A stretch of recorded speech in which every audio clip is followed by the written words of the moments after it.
சைபர் குற்றங்களுக்காக பயன்படுத்தப்பட்ட 1000 ஸ்கேப் ஐடிக்களை அடையாளம் கண்டு முடக்கியுள்ளது ஐ4சி. இந்த அமைப்பு சைபர் குற்றச் செயல்களுக்கு பயன்படுத்தப்படும் சிம் கார்டுகள், மொபைல் சாதனங்கள் மற்றும் மியூல் வங்கிக் கணக்குகளை கமிஷன் அடிப்படையில் சைபர் குற்றவாளிகள் பயன்படுத்தும் வங்கிக் கணக்கு அடையாளம் கண்டு ஐ4சி முடக்கி வருகிறது. இந்தியாவில் தினந்தோறும் பல்வேறு வகையில் இணையவழி குற்ற செயல்கள் மேற்கொள்ளப்படுகிறது. இணையதள பயனர்கள் அது குறித்து விழிப்புணர்வோடு இருக்க வேண்டியது அவசியம். இந்த நடவடிக்கையை மைக்ரோசாஃப்ட் நிறுவனத்துடன் இணைந்து மேற்கொண்டுள்ளது இந்திய சைபர் கிரைம் ஒருங்கிணைப்பு மையம் ஐ4சி. இதை மத்திய உள்துறை அமைச்சகம் உறுதி செய்துள்ளது. மிரட்டல், மிரட்டி பணம் பறித்தல் மற்றும் டிஜிட்டல் கைது உள்ளிட்ட குற்றச் செயல்களுக்கு இந்த ஸ்கேப் ஐடிக்கள் பயன்படுத்தப்பட்டுள்ளன. இதனை இந்தியாவுக்கு வெளியில் இருந்து சைபர் குற்றச் செயல்களில் ஈடுபட்டு வருபவர்கள் இயக்கியுள்ளதாக தெரிவிக்கப்பட்டுள்ளது. மோசடி நோக்கிலான அழைப்புகள், மெசேஜ் போன்றவற்றை பயனர்கள் பெற்றால் சைபர் கிரைம் ஹெல்ப்லைன் எண் 1930 அல்லது www.cyprcme.gov.in தளத்தை அணுகலாம். சென்னை துறைமுகம் மிகப்பெரிய ஆழம் கொண்ட சரக்கு கப்பலை கையாண்டு சாதனை படைத்துள்ளது. சென்னை துறைமுகத்துக்கு வெளிநாடுகளில் இருந்து சரக்குகளை ஏற்றிக்கொண்டு பெரிய சரக்கு கப்பல்கள் வந்து செல்வது உண்டு. அந்த வகையில் தற்போது வெளிநாட்டில் இருந்து மிகப்பெரிய ஆழம் கொண்ட சரக்கு கப்பல் கண்டெய்னர்களை ஏற்றிக்கொண்டு சென்னை துறைமுகம் வந்துள்ளது. ஏபிஎல் பாஸ்டன் என்ற அந்த சரக்கு கப்பல் 1.09 லட்சம் டன் எடையும் 328.2 மீட்டர் நீளமும் 14.9 மீட்டர் ஆழமும் கொண்டது. மேலும் இந்த கப்பலில் 9326 டன் எடையுள்ள சரக்குகள் கண்டெய்னர் மூலம் கொண்டு வரப்பட்டுள்ளது. இதற்கு முன்பு கடந்த ஜனவரி 2017 1ஆம் தேதி 14.8 மீட்டர் ஆழம் கொண்ட மிகப்பெரிய சரக்கு கப்பல் கையாளப்பட்டது. அதன் பிறகு இதைவிட அதிக ஆழம் கொண்ட இந்த சரக்கு கப்பல் தற்போது கையாளப்பட்டுள்ளது. இதற்காக துறைமுக அதிகாரிகள், ஊழியர்கள், சரக்கு முனைய ஆபரேட்டர்கள், கப்பல் ஏஜென்ட் ஆகியோருக்கு சென்னை துறைமுக தலைவர் சுனில் பாலிவால் பாராட்டு தெரிவித்தார். சாலைகளில் தானாக பற்றி எரியும் வாகனங்கள் குறித்து வாகன உரிமையாளர்களுக்கு தமிழக அரசு எச்சரிக்கை விடுத்துள்ளது. இது தொடர்பாக போக்குவரத்து ஆணையர் சண்முகசுந்தரம் நேற்று வெளியிட்ட செய்திக்குறிப்பில் கூறியிருப்பதாவது: அண்மை காலமாக மோட்டார் வாகனங்கள் தானாக தீப்பற்றி எரியும் தீ விபத்துகள் கண்டறியப்படுகின்றன.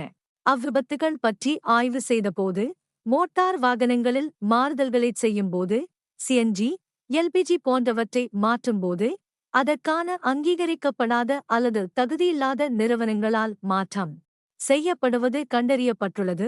இதனாலேயே வாகனங்கள் தீ விபத்துக்குள்ளாகின்றன. வட்டார போக்குவரத்து அலுவலகத்தில் உரிய அனுமதியின்றி வாகனங்களில் மாற்றம் செய்யப்படுவது மோட்டார் வாகனச் சட்டம் மற்றும் விதிகளின்படி குற்றமாகும். எனவே வாகன உரிமையாளர்கள் இவ்வகையான செயல்களில் ஈடுபட வேண்டாம் என அறிவுறுத்தப்படுகிறார்கள். இவ்வாறு அதில் கூறப்பட்டுள்ளது. ஆப்பிரிக்க நாடுகளுக்கும் தென்னமெரிக்காவின் ஒரு சில நாடுகளுக்கும் செல்பவர்களுக்கு மஞ்சள் காய்ச்சலை தடுப்பதற்கு மஞ்சள் காய்ச்சல் தடுப்பூசி போட வேண்டும் என்பது விதியாகும்.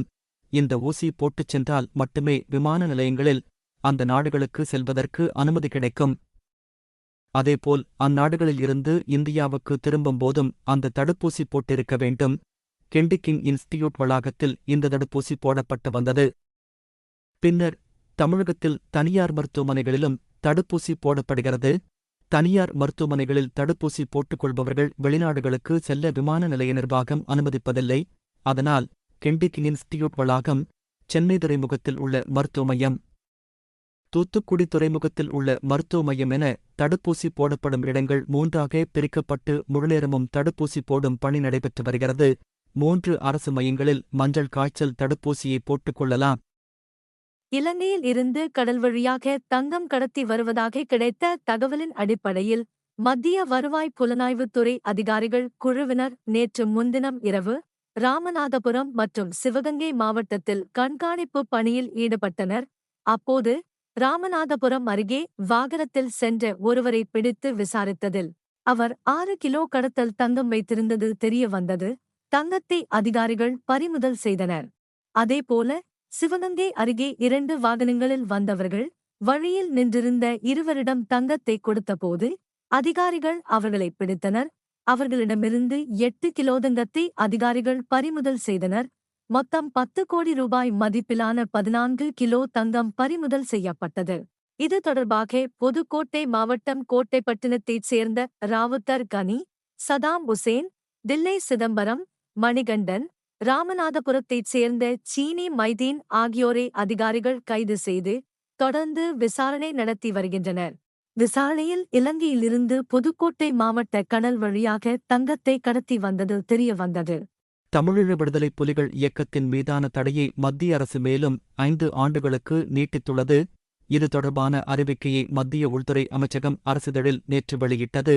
1991ஆம் ஆண்டு முன்னாள் பிரதமர் ராஜீவ் காந்தி படுகொலை செய்யப்பட்டதைத் தொடர்ந்து எல்.டி.டி. அமைப்பை தீவிரவாத இயக்கம் என மத்திய அரசு அறிவித்தது. இந்தியா முழுவதும் அந்த இயக்கத்தின் செயல்பாடுகளுக்கு தடை விதிக்கப்பட்டது. 2 ஆண்டுகளுக்கு ஒருமுறை அந்த தடை நீட்டிக்கப்பட்டு வந்தது. இந்நிலையில் 2019ஆம் ஆண்டு மே மாதம் விடுதலைப் புலிகள் இயக்கத்தின் மீதான தடையை 5 ஆண்டுகளுக்கு நீட்டிப்பதாக மத்திய உள்துறை அமைச்சகம் அறிவித்தது. இந்த தடை நேற்றுடன் முடிவடைய இருந்த நிலையில் மேலும் 5 ஆண்டுகளுக்கு நீட்டிக்கப்பட்டுள்ளது. இது தொடர்பாக மத்திய உள்துறை அமைச்சகம் வெளியிட்டுள்ள அறிவிக்கையில், சட்டவிரோத செயல்கள் தடுப்புச் சட்டப் பிரிவுகளின் கீழ் தமிழீழ விடுதலைப் புலிகள் இயக்கத்துக்கான தடை மேலும் 5 ஆண்டுகளுக்கு நீட்டிக்கப்பட்டுள்ளது. இந்த உத்தரவு உடனடியாக அமலுக்கு வருகிறது.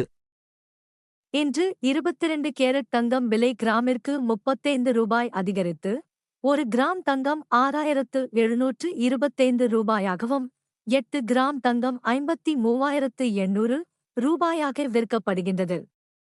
இன்று வெள்ளி விலை கிராமிற்கு 30 பைசா அதிகரித்து 1 கிராம் வெள்ளி 91 ரூபாயாக விற்கப்படுகின்றது.